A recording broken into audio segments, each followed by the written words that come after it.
I heard a interesting clip, and I always forget his name. It's a guy that's on Instagram, and he's a pastor.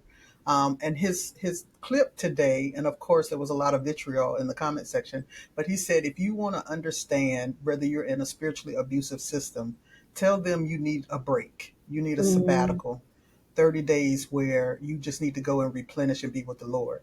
mm, And if they tell you that you don't need that because you need to be with them or you're not allowed to leave the system for some mhm, reason, you have become enmeshed in something mhm, that is kind of taking the place of who God is. mm, And that just kind of speaks to me about mm, recognizing that sometimes the person who's willing to show something or bring something to light in the mm, midst of the family, mhm. that person gets seen as the problem child As the when problem really child. all they did was bring the message forward.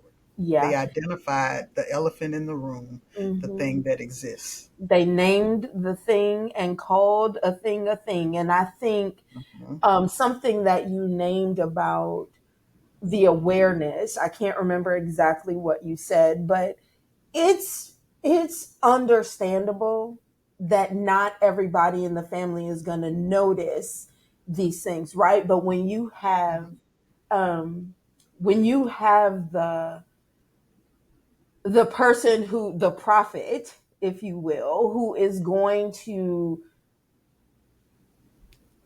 show the thing, Mhm. then I think that that awareness can usher us into the curiosity, right? Like, Right. but we're not conditioned that way. We are conditioned that if somebody points something out, we are conditioned to become defensive because Mhm. that's what we as humans do, right? But We that's the become family system too, right? You're supposed to yes keep family business in the family. You in don't the talk about family. issues. You don't talk about that. And so the fact that not only did you talk about it, but you talked about it within the community context, that's a no-no. And you ought not be doing that.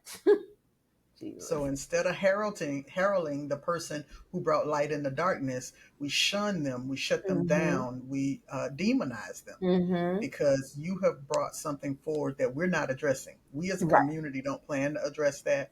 And even if we had looked at it in our own personal lives, we don't plan to voice it and articulate it. So Right. something has to be done with it. Right. And so then that's when when you talk about the eight concepts of the Mhm. Bowen family systems theory, when you talk about cutoff, right? Like Right. when you say like bringing it to light, and so we're going to shun that person. We're not going to talk to them anymore. In the congregation, it might look like them leaving. Sometimes in a congregation, it looks like for some leaders being called out and then shunned from the community. Because a pastor is coming to mind right now who uses the pulpit as kind of like a whipping A pole or weapon. something. Uh-huh. And Mm-hmm. it saddens me because I can see very clearly this is the problem child that y'all have named, and this person has done nothing but brought to light the sickness of the system. Right. It's really it's really mesmerizing to me. Yeah. I've also worked with some people who have been in some systems that function cult like, where, Mm-hmm. it's kind of the authoritarian figure. Their Mm-hmm. word is the only word that matters. Mm-hmm. And in those systems, they demand loyalty. Mm-hmm.